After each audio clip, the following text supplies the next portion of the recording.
আপনারা কি জানেন ভারতে এমন একটি কমান্ডো বাহিনী আছে যারা চোখের পলক ফেলতে না ফেলতে শত্রুকে মেরে ফেলে। আজ আমরা জানবো এনএসজি সম্পর্কে। এনএসজি ন্যাশনাল সিকিউরিটি গার্ড, যারা সন্ত্রাসবাদীর ভয়ঙ্কর মোকাবেলা থেকে দেশকে নিরাপদ রাখে। এনএসজি ন্যাশনাল সিকিউরিটি গার্ড বানানো হয়েছিল 1984 সালে তৎকালীন প্রধানমন্ত্রী ইন্দিরা গান্ধীর হত্যার পরে।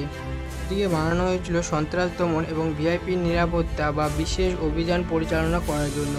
এনএসজিতে কেউ সরাসরি ভর্তি হতে পারে না, শুধুমাত্র ভারতীয় সেনা, বিএসএফ, সিআরপিএফ এবং আইটিবিপির অভিজ্ঞত সদস্যদের মধ্যে বেছে নেওয়া হয়।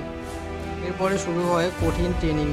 প্রথম 90 দিনের মধ্যে 70 থেকে 80% সদস্যই বাদ পড়ে যায়, কারণ এটি একটি শারীরিক বা মানসিক চূড়ান্ত পর্যায়ে ট্রেনিং হয়।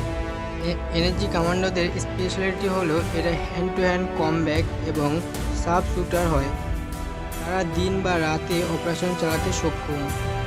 এনএসজি কমান্ডোদের ইউনিফর্ম ব্ল্যাক এবং এদের মুখ ঢাকা থাকে, এই জন্য এদেরকে ডাকতে হয় ব্ল্যাক ক্যাট কমান্ডো বলে।